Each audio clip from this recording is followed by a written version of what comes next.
Recording by Moira Fogarty. The Art of War by Sun Tzu. Translated by Lionel Giles. Part 1. Laying Plans. Sun Tzu said, "The art of war is of vital importance to the state. It is a matter of life and death, a road either to safety or to ruin. Hence it is a subject of inquiry which can on no account be neglected. The art of war, then, is governed by 5 constant factors, to be taken into account in one's deliberations when seeking to determine the conditions obtaining in the field. These are 1. The moral law, 2. Heaven, 3. Earth, 4. The commander, 5. Method and discipline. The moral law causes the people to be in complete accord with their ruler, so that they will follow him regardless of their lives, undismayed by any danger. Heaven signifies night and day, cold and heat, times and seasons. Earth comprises distances, great and small, danger and security, open ground and narrow passes, the chances of life and death.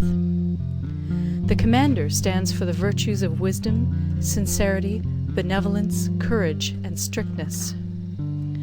By method and discipline are to be understood the marshalling of the army in its proper subdivisions, the graduations of rank among the officers, the maintenance of roads by which supplies may reach the army, and the control of military expenditure. These 5 heads should be familiar to every general. He who knows them will be victorious. He who knows them not will fail. Therefore, in your deliberations, when seeking to determine the military conditions, let them be made the basis of a comparison in this wise. 1. Which of the 2 sovereigns is imbued with the moral law? 2. Which of the 2 generals has most ability? 3. With whom lie the advantages derived from heaven and earth? 4. On which side is discipline most rigorously enforced? 5. Which army is stronger?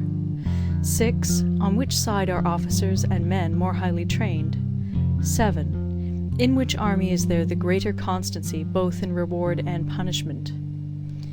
By means of these 7 considerations I can forecast victory or defeat. The general that hearkens to my counsel and acts upon it will conquer. Let such a one be retained in command. The general that hearkens not to my counsel nor acts upon it will suffer defeat. Let such a one be dismissed. While heeding the profit of my counsel, avail yourself also of any helpful circumstances over and beyond the ordinary rules. According as circumstances are favorable, one should modify one's plans. All warfare is based on deception. Hence, when able to attack, we must seem unable. When using our forces, we must seem inactive. When we are near, we must make the enemy believe we are far away. When far away, we must make him believe we are near. Hold out baits to entice the enemy, feign disorder, and crush him. If he is secure at all points, be prepared for him. If he is in superior strength, evade him. If your opponent is of choleric temper, seek to irritate him. Pretend to be weak, that he may grow arrogant. If he is taking his ease, give him no rest. If his forces are united, separate them. Attack him where he is unprepared. Appear where you are not expected. These military devices, leading to victory, must not be divulged beforehand. Now the general who wins a battle makes many calculations in his temple ere the battle is fought. The general who loses a battle makes but few calculations beforehand. Thus do many calculations lead to victory, and few calculations to defeat. How much more no calculation at all? It is by attention to this point that I can foresee who is likely to win or lose. End of Part 1. Part 2. Waging War.